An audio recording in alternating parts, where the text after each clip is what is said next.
जय हिंद प्यारे दोस्तों, कैसे हैं आप लोग। एक बार मैं फिर से हाजिर हूं आप लोगों के साथ एन सक्सेस एकेडमी के यूट्यूब प्लेटफॉर्म पे। दोस्तों हमने पिछली सारी क्लासें करीब 9 से 10 क्लास हमने पीछे कर चुके हैं। अगर आप लोगों ने अभी तक नहीं देखा है तो कृपया लिस्ट में जाके जरूर देखो। बहुत अच्छे अच्छे वीडियो हुए हैं और ये पार्ट 10 आज हम लोग करेंगे। पार्ट 10 में हम प्रैक्टिस करेंगे जो आज तक हमने किया है, जो आज तक हमने पढ़ा है, उसी बिहाफ पे थोड़ा सा हट के जो एग्जाम में क्वेश्चन आ रहे हैं, पैटर्न आ रहे हैं, उनको देखते हुए हम क्वेश्चन को करेंगे आज। तो आज हम लोग देखते हैं कि क्वेश्चन क्या कहता है, कैसे करना है, और आप लोग एन सक्सेस एकेडमी का यूट्यूब प्लेटफॉर्म जरूर सॉल्व करें, है ना। देखते रहें।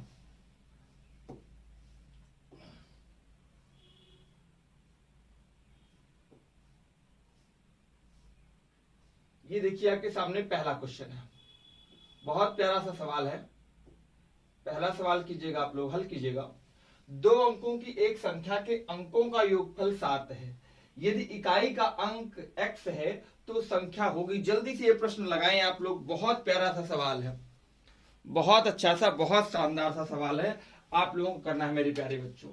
बोला गया है 2 अंकों की एक संख्या दिया गया है। 2 अंकों की एक संख्या दिया गया है आपके सामने और उनके अंकों का योगफल 7 है। यदि इकाई का अंक x है तो संख्या होगी। बहुत अच्छा सवाल है, एग्जाम का आया हुआ सवाल है ये। जल्दी से आप लोग करेंगे और बताएंगे क्या आंसर आएगा। बहुत प्यारा सवाल है। 2 अंकों की संख्या, कोई भी संख्या मान लो अगर आप देखना चाहते हो। थोड़ा सा हिंट हम देते हैं, आप लोग उसके बाद करने की कोशिश करो। बोला है भाई कि 2 अंकों की एक संख्या, तो 2 अंकों की संख्या मान लीजिए x y है, इनका योगफल 7 है। भाई पहली संख्या आप x ले सकते हैं, पहली संख्या मेरे भाई x ले सकते हो, और दूसरी संख्या क्या ले सकते हो आप, y ले सकते हो, या a ले सकते हो, b ले सकते हो। बोला गया है 2 अंकों की एक संख्या जिनके अंकों का योगफल 7 है। यदि इकाई का अंक x है तो संख्या होगी। जल्दी से बताओ, बड़ा प्यारा सा सवाल है, जो बच्चा बताएगा माना जाएगा। यदि इकाई का अंक x है तो संख्या होगी। अब कुछ भी कर सकते हो। इस साथ x को उधर ले लो, y बराबर x को उधर ले जाना है तो 7 माइनस x हो जाएगा। वैल्यू पुट करिए, ध्यान से रखिए सब लोग। बात समझ में आ रही ना। जल्दी से सवाल को करिए, बहुत अच्छा सवाल है, बहुत प्यारा सा सवाल है। तो आपके पास संख्या क्या बनेगी, जल्दी से।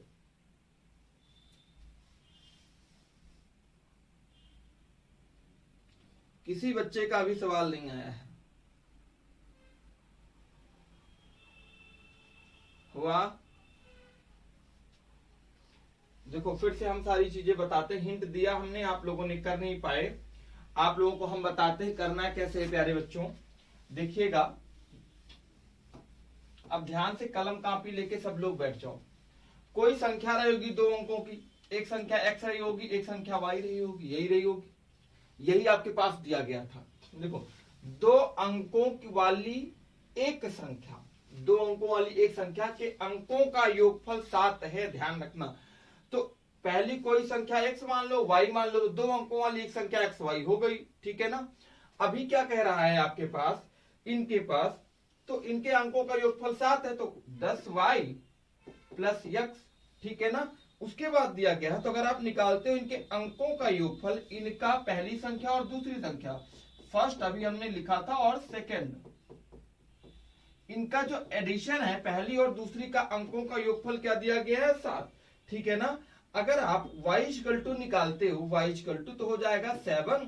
ये x जब इधर जाएगा तो प्लस है, तो मेरे भाई हो जाएगा माइनस। अभी आपके पास y का मान जल्दी से रख दो, 10y। देखो 10y प्लस x, ठीक है ना, आपके पास पहले से है। तो संख्या आपके पास क्या होगी मेरे भाई, संख्या आपके पास हो गई 10, 7 माइनस में x प्लस में x बराबर कितना हो जाएगा, 10 सत्ते कितना हो गया, 70, और माइनस में 10 एक कम 10x और प्लस में x। अब ये बताइए 70 और ये क्या लिखा है आपके पास, 70, ये प्लस माइनस 10 है और ये क्या है, प्लस x है। अब माइनस 10x और प्लस x जोड़ोगे तो घट जाएगा, प्लस माइनस माइनस होता है, कितना हो जाएगा, -9। कितना हो जाएगा -9, कितना हो जाएगा -9 हो जाएगा, ध्यान रखिए आप, -9 हो जाएगा मेरे प्यारे बच्चों।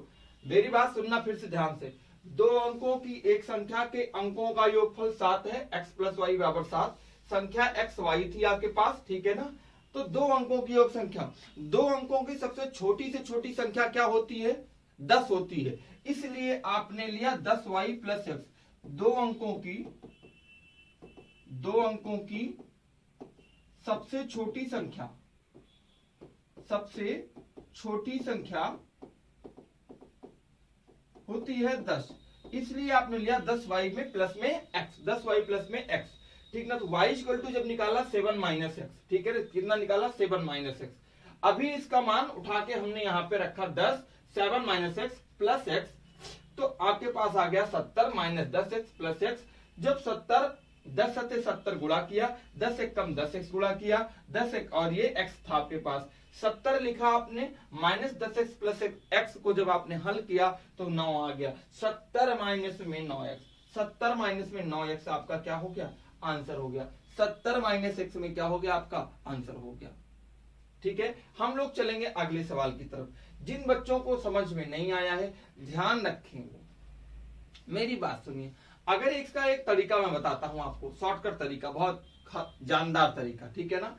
आपको क्या करना है, ये देखना है 2 अंकों की एक संख्या है, 2 अंकों, देखो 2 अंकों की एक संख्या है, क्या है, x पहले मान लो 1 है, y आपके पास, ठीक है ना, इनका योग दिया गया है 7, ठीक है ना। 2 अंकों की छोटी से छोटी संख्या क्या होती है, 10 बोलोगे, क्या बोलोगे आप, 10, क्या बोलोगे मेरे भाई, 10। 2 अंकों की छोटी से छोटी संख्या क्या होती है, 10, ठीक है ना। अगर ये बताइए, ये आपके पास दिया गया था, अगर हमने इसकी वैल्यू यही तो निकाला था, y = कितना 7 - x, यही तो किया था, y = क्या किया था 7 - x, y = क्या किया था 7 - x। अभी 10 का इसी में गुणा किया था और कुछ नहीं किया था, ठीक है ना। y = 7 - x आ गया। 2 अंकों की छोटी से छोटी संख्या होती है, ठीक है ना, 2 अंकों की छोटी संख्या क्या होती है, ठीक। चलो अगले सवाल पे चलते हैं। बहुत प्यारा सा सवाल है, -5 से बड़ी तथा +5 से छोटी, ये 5 दिया गया है, इसका मतलब है +5, ठीक है ना, +5। बताइएगा, -5 से छोटी, -5 से बड़ी तथा +5 से छोटी सभी प्राकृतिक संख्याओं का योगफल बताना है आपको। सभी प्राकृतिक संख्याओं का योगफल, बहुत अच्छा सवाल है। -5 से बड़ी तथा +5 से छोटी, बोलोगे सर कुछ बच्चों का उत्तर आता है 576, कुछ 0, सबका बातें सही है, कुछ का 24 आता है, बट देखना है क्या, रेखा लाइन आपके पास दिया गया है। आप बोलोगे सर -5 दिया गया था, तो -5, -4, -3, -2, -1 और 0 यहां आ गया, 1 2 3 4 5, यही तो बोला गया था। तो इससे बड़ी मतलब इधर, और इससे छोटी बीच में जितनी संख्या इन्हीं का गुणनफल। बोलोगे सर इनका अगर हम गुणनफल करेंगे तो कोई बच्चा कहेगा 0 आएगा सर, क्योंकि 4 3 12 दूना 24, गुणे में 0 कर दोगे 0, इधर भी करोगे तो 0। कोई बच्चा कहेगा सर 576 आएगा, 4 3 12 दूना 24, 4 3 12 दूना 24, गुणे 24 गुणे में 24, 576 होता है। लेकिन मेरे भाई ध्यान से सुनो, यहां क्या लिखा है, प्राकृतिक संख्या। प्राकृतिक संख्या क्या होती है, नेचुरल नंबर। प्राकृतिक संख्या क्या होती है, नेचुरल नंबर। 1 to कहां तक, 9 तक हम लेते हैं ना, 1 to इनफाइनाइट तक या 1 to 9 तक, ठीक है। अब मेरी बात सुना, ये पॉजिटिव होता है, धनात्मक होता है। तो जब बोला था तो ये आपको यहां से यहां तक लेना था, ना कि आपने अगर सारा ले लिया तो गलत कर दिया। 1 से 9 तक, यही 1 से 4 तक तो लोगे, क्योंकि 5 से छोटी बोला है, -5 से बड़ी तथा +5 से छोटी। तो अगर 5 से छोटी कितनी संख्या है, 4 3 12 दूना 24, एक कम कितना 24, तो भैया कितना उत्तर हो जाएगा सही, आपका 24 उत्तर हो जाएगा। बाकी ये सब क्या हो जाएगा, गलत हो जाएगा। बात समझ में आई। केवल प्राकृतिक संख्या बोला था, 5 से छोटी प्राकृतिक संख्याओं का योगफल लेना है आपको। देखना ध्यान से, मन में एक बार सोचो, 5 से छोटी प्राकृतिक संख्या 4 है, फिर 3 है, फिर 2 है, फिर 1 है। 0 तो है नहीं, क्योंकि 0 पूर्ण संख्या में आ जाता है। सबसे पहला क्लास पढ़ाया है हमने पूरा नंबरों का। 4 कहीं 12 दूना 24 से कम 24 आपका क्या हो गया, आंसर हो गया। ठीक है ना। चलिए अगला सवाल करते हैं।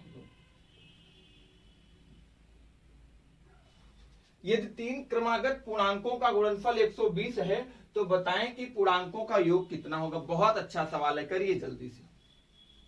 3 क्रमागत पूर्णांकों का योग कितना दिया गया है, गुणनफल 120 है, तो बताएं कि पूर्णांकों का योग कितना होगा। जल्दी से करिए भाई, करिएगा बच्चों।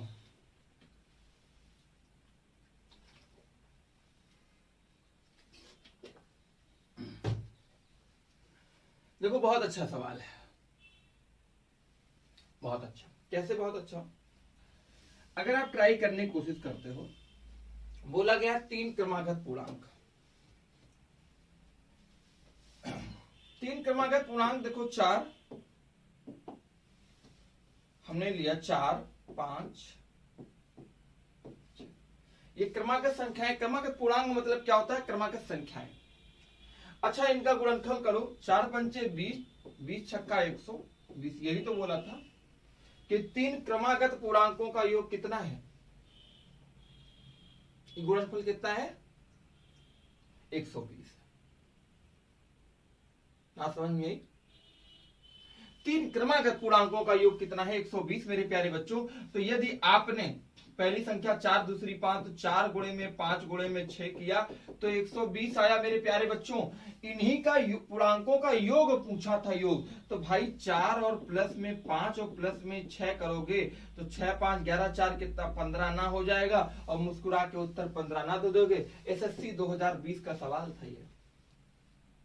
ऐसे सवाल लगाना है ना, लोड नहीं लेना मेरे भाई। मन लगा के पढ़ना है आप लोगों को, ठीक है। बात समझ में आई? 3 क्रमागत पूर्णांक 4 5 6। अब मन में आ रहा होगा सर 4 5 6 कैसे ले लिया। आप नॉर्मली ले सकते हो। देखो 3 4 5 लोगे, 4 3 चौका 12 पंचे 60 होता है।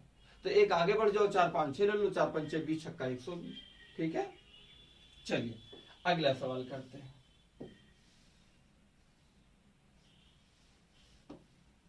यदि x एक प्राकृतिक संख्या है, बहुत अच्छा सवाल है, गजब। यदि x एक प्राकृतिक संख्या है तो x प्लस 1 x प्लस 2 हमेशा किससे विभाजित होगा। गजब भाई, गजब का सवाल है। x दिया गया है, x प्लस में 1 दिया गया है, x प्लस में 2 दिया गया है, हमेशा किससे विभाजित होगा। यदि x एक प्राकृतिक संख्या है तो x प्लस 1 x प्लस 2 हमेशा किससे विभाजित होगा। प्राकृतिक संख्या का मतलब अभी बताया था हमने, और पहली क्लास में भी बताया था। प्राकृतिक संख्या का मतलब होता है 1 से 9 तक या 1 से इनफाइनाइट तक। ठीक है ना। ये सारी संख्याएं क्या कहलाती हैं, प्राकृतिक कहलाती हैं। आपने क्या किया, लेट माना x बराबर आपने 1 रख लिया, क्योंकि 1 क्या है, प्राकृतिक संख्या है। तो आपने देखा x बराबर 1 रखा, तो यहां 1 और x बराबर 1 प्लस में 1 और फिर यहाँ 1 प्लस में 2। तो 1 का मान 1 1 कितना आ गया, 2 गुणे में 1 और 2 मिलके कितना हो गया, 3 3 दूनी कितना हो गया, 6 हो गया प्यारे बच्चों। तो 6 कहीं ऑप्शन में दिखा, हाँ सर दिखा। मन में आ रहा होगा सर हम यहाँ 2 क्यों नहीं रखेंगे। मन में आ रहा होगा भाई, मन ही आ सकता है। सबसे छोटी प्राकृतिक संख्या का पहले मान रख के चेक किया जाता है, ठीक है, इसलिए नहीं रखोगे, नियम है ये। फिर कह रहा है सर ऐसा क्यों, ऐसा क्यों। तो उसका जवाब है भाई तुम मुंह से खाना खाते हो, कान से तो खाते नहीं हो, है ना। तो अगर मन में ये बात ही आती, तो सबसे प्राकृतिक संख्या छोटे रखा, 1 रखा, तो 1 का जवाब 1 रख के आपने हल किया तो 6 आया। तो हमेशा किससे विभाजित होगा, 6 से विभाजित होगा। दूसरी चीज आप ऑप्शन में भी जो आपके पास ऑप्शन है केवल 1 रखने से ही आएगा। ओके, चलिए अगला सवाल देखते हैं।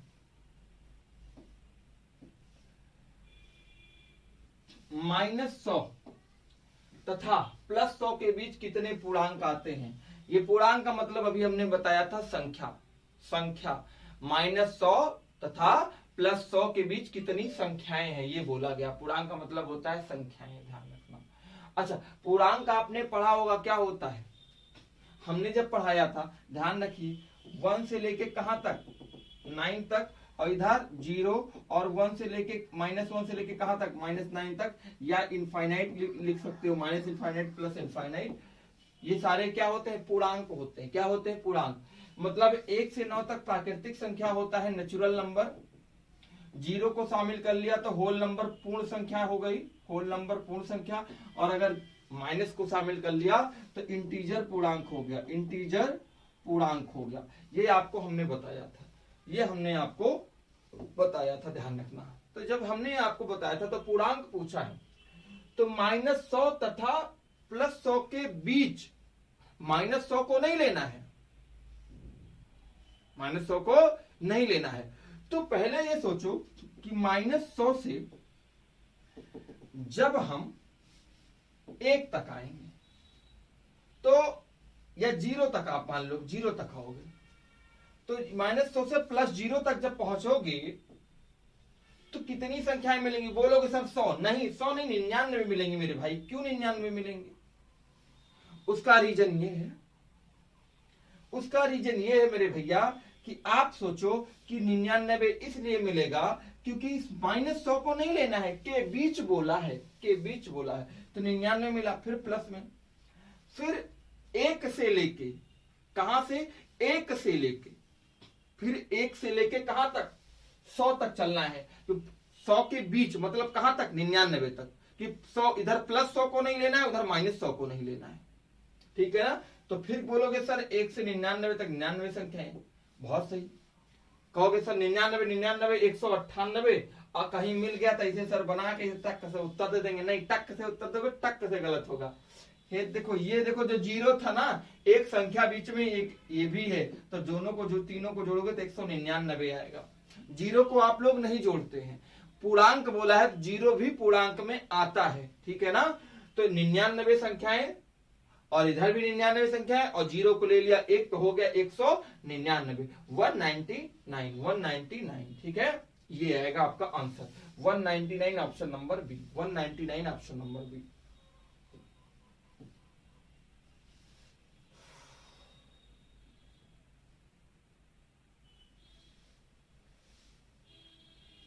चलिए अगला सवाल करिए भाई।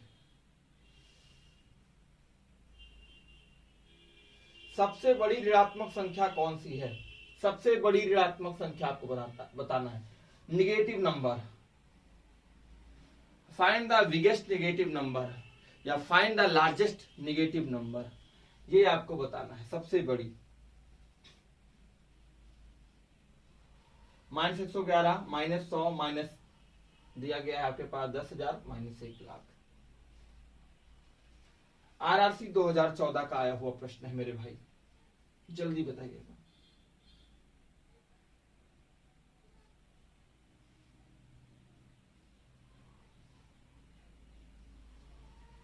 कौन सी होगी, उत्तर आया होगा, ठीक है ना। माइनस में जितना जाते हैं उतना छोटा होता जाता है, ये उत्तर आया है। सबसे बड़ी बोला गया है, ध्यान रखना ये आया है, सबसे बड़ी बोला गया है।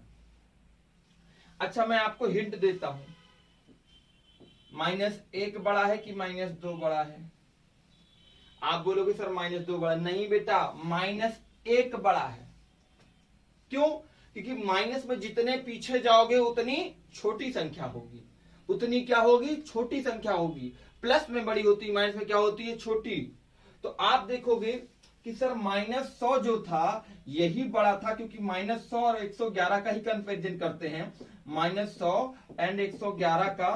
तो -111 तो पीछे है, 100 पहले है, तो सबसे क्या बोला गया है, बड़ी। यही है ऋणात्मक संख्या। बड़े में संख्या पे, बड़े पे ना जाना, जो संख्या सबसे बड़ी होगी सबसे छोटी होती है, ठीक है ना। तो क्या आएगा आपका, ध्यान रखना, -100 क्या है, सबसे बड़ी ऋणात्मक संख्या है, ठीक है ना। जो सबसे छोटा लिखा रहेगा वही सबसे बड़ा होगा, माइनस के केस में जो सबसे छोटा होगा वही बड़ा होगा।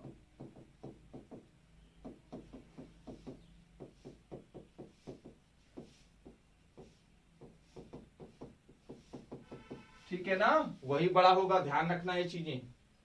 चलिए अगले प्रश्न पे चलते हैं हम लोग।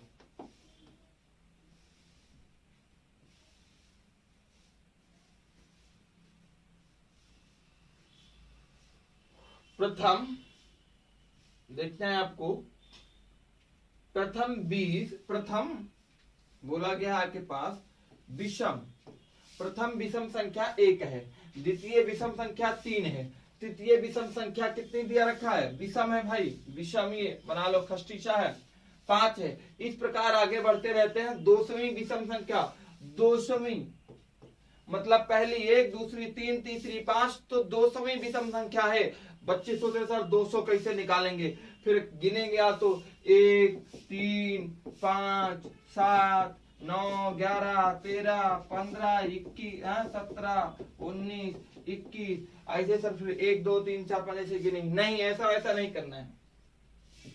ये बताओ कितनी पूछा है मेरे भाई, 200वीं पूछा है, 200 पूछा है ना, 200वीं पूछा है, 200 पूछा है, क्या करना है, पहले तो ये जो सोचो 200वीं पूछा है तो क्या पूछा है, विषम संख्या, विषम संख्या हर दूसरे नंबर पे आती है, तो 200 कितना करोगे, जोड़ोगे कितना हो जाएगा, 400, क्योंकि हर दूसरे नंबर पे आती है, चाहे सम संख्या हो चाहे विषम संख्या हो। जब आपके पास 400 नंबर होंगे, 400 संख्याएं होंगी, तो इसमें 200 क्या होंगी, विषम होंगी, ऑड नंबर, और 200 क्या होगा, इवन नंबर होगा, सम संख्या। तो आप अगर देखते हो भाई, अगर आप मेरे बाबू देखते हो क्या कि सर 200 विषम संख्या 400 पाएंगे, तो भैया 400वीं संख्या क्या है, 400वीं संख्या क्या है, सम है। तो 400 से पहले क्या आता है, 399, ये क्या रहा हो, क्या था, ये विषम था ना, तो 2वीं विषम संख्या क्या हो गई, 399, ऑप्शन नंबर ए। मतलब 400 संख्याओं में 200 विषम है, 200 सम है, तो अगर 400वीं संख्या सम है तो उसके पहले वाली विषम थी। बात समझ में आई, तो 399 क्या हो गया, विषम, तो 200वीं विषम संख्या क्या हो गई, 399, आपका ऑप्शन नंबर ए आ गया। चलिए अगले प्रश्न की तरफ चलते हैं।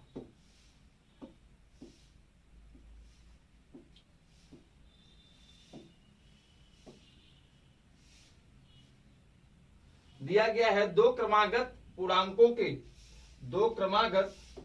के वर्गों का अंतर हमेशा किससे विभाजित होता है, हमेशा किससे विभाज्य है। दो क्रमागत विषम पूर्णांकों का, थोड़ा यहाँ फॉन्ट मिस्टेक हो जाता है सामने, आप लोग ध्यान से देख लिया करो। दो क्रमागत विषम पूर्णांकों के वर्गों का अंतर हमेशा किससे विभाज्य है। बहुत प्यारा सवाल है, बहुत प्यारा सवाल है, हमेशा किससे विभाज्य है। लेकिन बोला गया है दो क्रमागत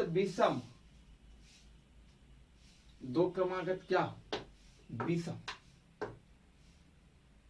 जल्दी निकालिए।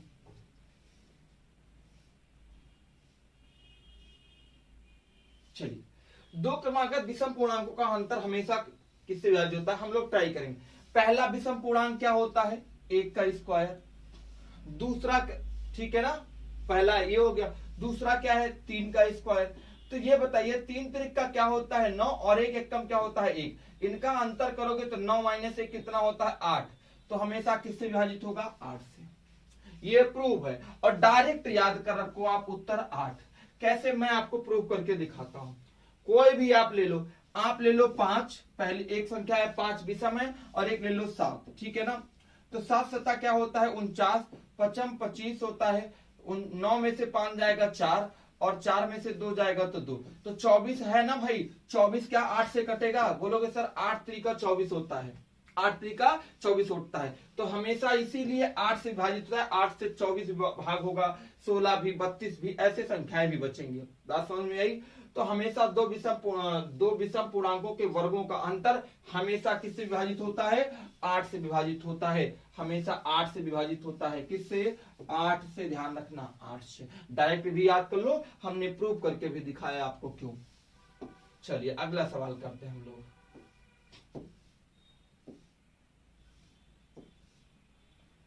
कौन सी विषम भाज्य संख्या है, कौन सी विषम भाज्य संख्या है। अब बोलोगे सर 17, 12, 15, 13। बोलोगे सर कोई बच्चे दे देगा 17, कोई बच्चा दे देगा 13 उत्तर। ध्यान से सवाल को पढ़ोगे तब उत्तर आएगा। विषम भाज्य पूछा है, ठीक है ना। विषम भाज्य, विषम भाज्य क्या होता है? संख्या विषम होनी चाहिए लेकिन 2 से अधिक संख्याओं से कटनी चाहिए, उनका गुणनफल 2 से ज्यादा हो, स्वयं और 1 के अतिरिक्त भी उनका कोई गुणनखंड होता है, वही कहलाती है क्या? भाज्य। तो देखो आपने 15 देखा, 15 का भाज्य है, क्यों? 15 3 से भी कटेगी, 15 5 से कटेगी, 15 1 से कटेगी, 15 खुद 15 से कटेगी, इनके 2 से ज्यादा गुणनखंड हैं, तो क्या हो गई? 15 क्या हो गई भाई? ये क्या हो गया उत्तर आपका? 15, यही है आपका। आपने देखा सर 17 और 13 क्यों नहीं होगा? 17 और 13 इसलिए नहीं होगा, 17 का केवल 2 ही गुणनखंड है, या तो 1 या तो 17। 13 का भी केवल 2 ही गुणनखंड है, 1 या तो 13। 12 तो सर 4 और 3 से कट जाएगा, तो 12 भाई विषम संख्या है। क्या है? सम संख्या है। आपसे विषम दिया गया था तो आपको क्या करना था? विषम संख्याओं को निकालना था, ठीक है ना। तो क्या हो जाएगा? 15। 15 विषम भी है और 15 भाज्य भी है। चलिए अगला सवाल करिए जल्दी से, जल्दी से अगला सवाल कीजिए आप लोग।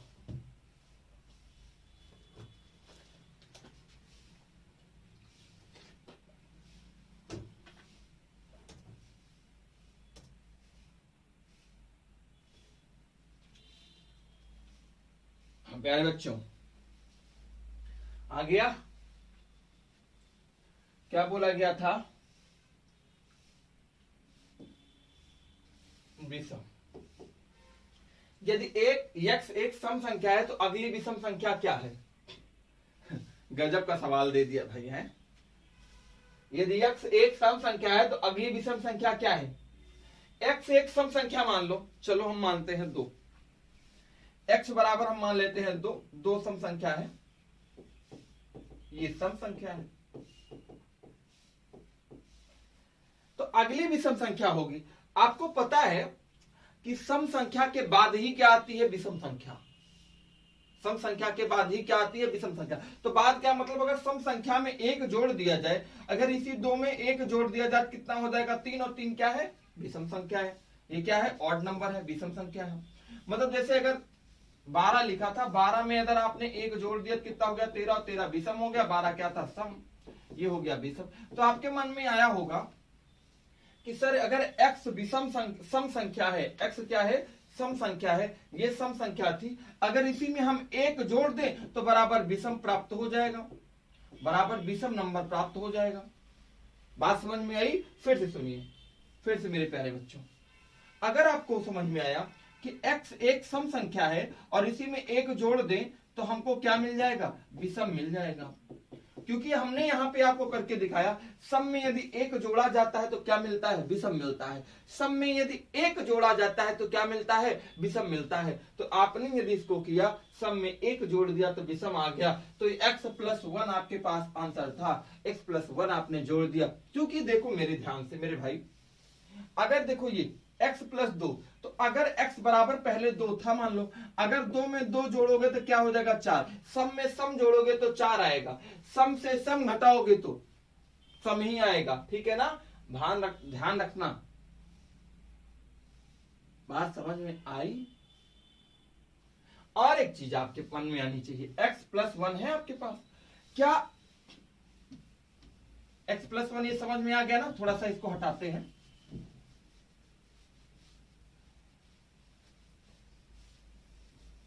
एक ऑप्शन और है x-1। x-1 अगर कोई सम संख्या 2 है और 2 में से 1 घटा दोगे तो क्या प्राप्त होगा? 1 भी क्या है? विषम है। 1 भी क्या है? विषम है। क्या है विषम? 1 बोलोगे हाँ सर है।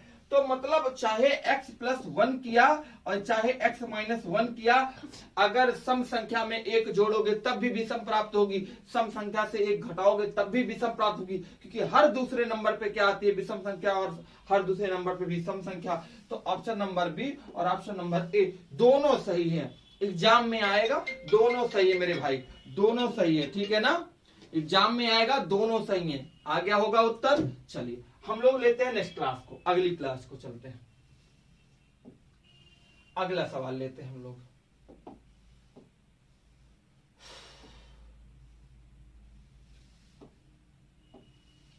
x और y दो सम संख्याएं हैं, तो निम्नलिखित विकल्पों में से विषम संख्या ज्ञात कीजिए। विषम संख्या ज्ञात कीजिए। x और y दो सम संख्याएं हैं, ध्यान रखना।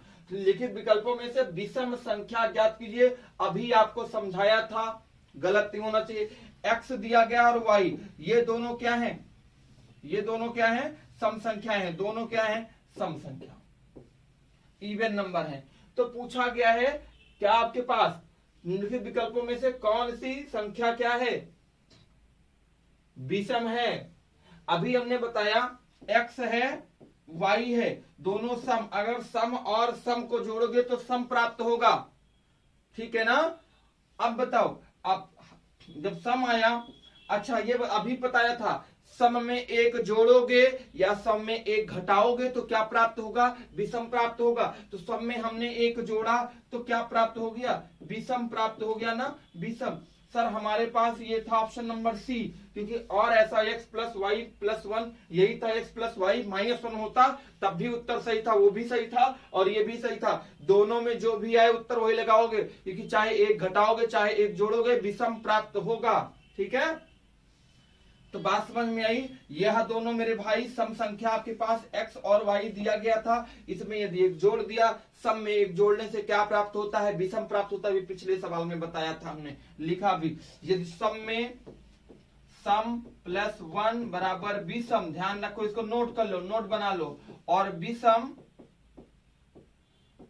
प्लस में 1 बराबर क्या प्राप्त होगा? सम। ध्यान रखना, ये क्या प्राप्त होगा? सम। सम प्लस 1 विषम, विषम प्लस 1 सम, जस्ट अपोजिट होता है, ठीक है? चलिए अगले सवाल की तरफ। यदि n सम हो, यदि n सम हो तो 6n माइनस 1 विभाज्य है। बोला गया था n सम हो, n क्या है? सम संख्या है, तो 6n माइनस 1 किससे विभाज्य है? जल्दी से करिए। यदि n सम हो तो 6n माइनस 1 किससे विभाज्य है? जल्दी से करिए।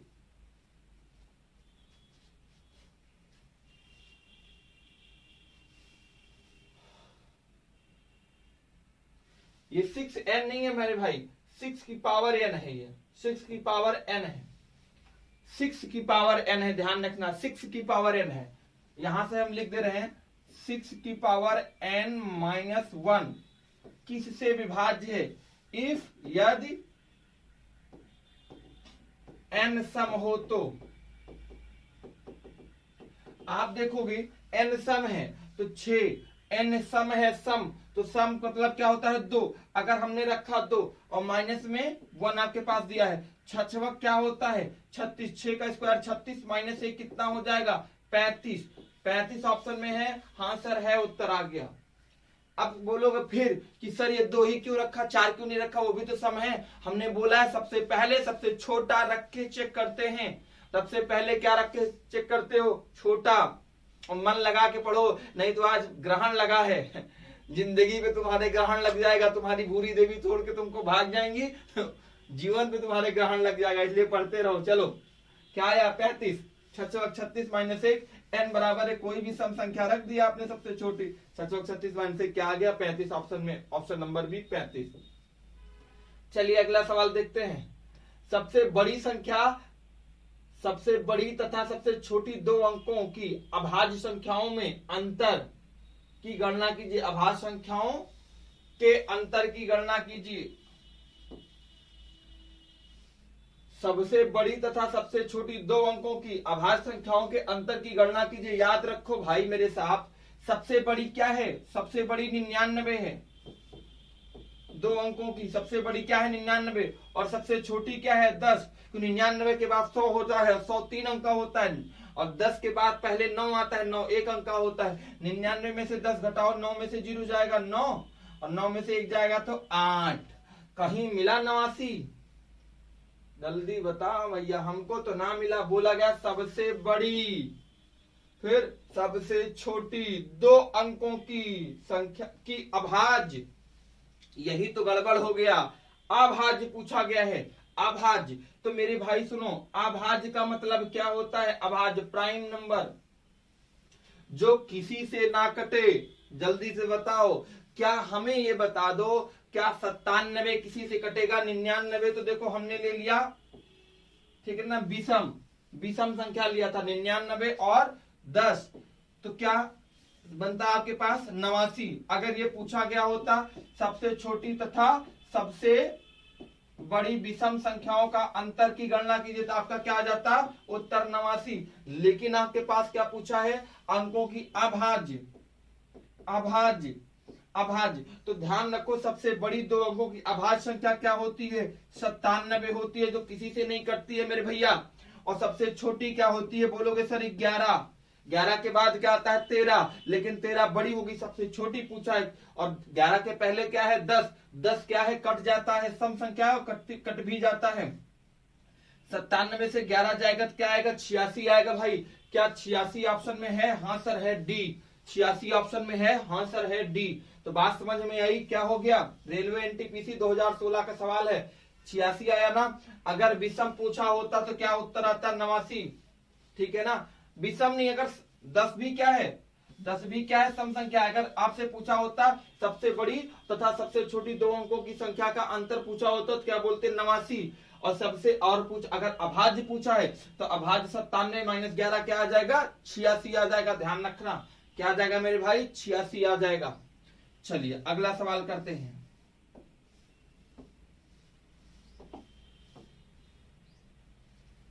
प्रथम 5 अभाज्य बताना है। प्रथम 5 अभाज्य संख्याओं का योग है।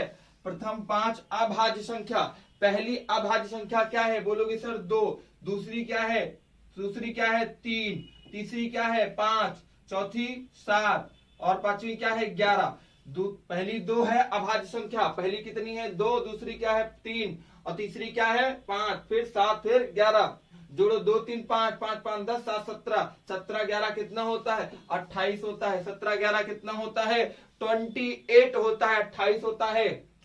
प्रथम 5 अभाज्य संख्याओं का योग कितना है? 28। अब ये मत सोचना सर प्रथम 100 अभाज्य संख्याओं का योग पूछ लेगा एग्जामिनर, ऐसा नहीं पूछेगा। और ऐसा पूछेगा तो उस दिन समझो वो भांग खा के आया है, ठीक है ना। भोले बाबा की मैं भोला पर्वत सा, तू रानी महलों की, ये गाएगा। तो मेरे भाई चलो बताओ ये क्या लिखा है? आयन सक्सेस एकेडमी का लर्निंग प्लेटफॉर्म है, जहां आपको मजे से क्लासें मिल रही हैं। इनको लाइक शेयर सब्सक्राइब जरूर करो, अपने दोस्तों को भी कराओ। मजा आ रहा हो पढ़ने में तो, कसम है तुमको तुम्हारे मोहब्बत की, अगर तुम इसको नहीं सब्सक्राइब कराए लोगों, कम से कम 10 लोगों से सब्सक्राइब करवाओ, ठीक है। चलते हैं, मिलते हैं अगली क्लास में, तब तक के लिए जय हिंद जय भारत।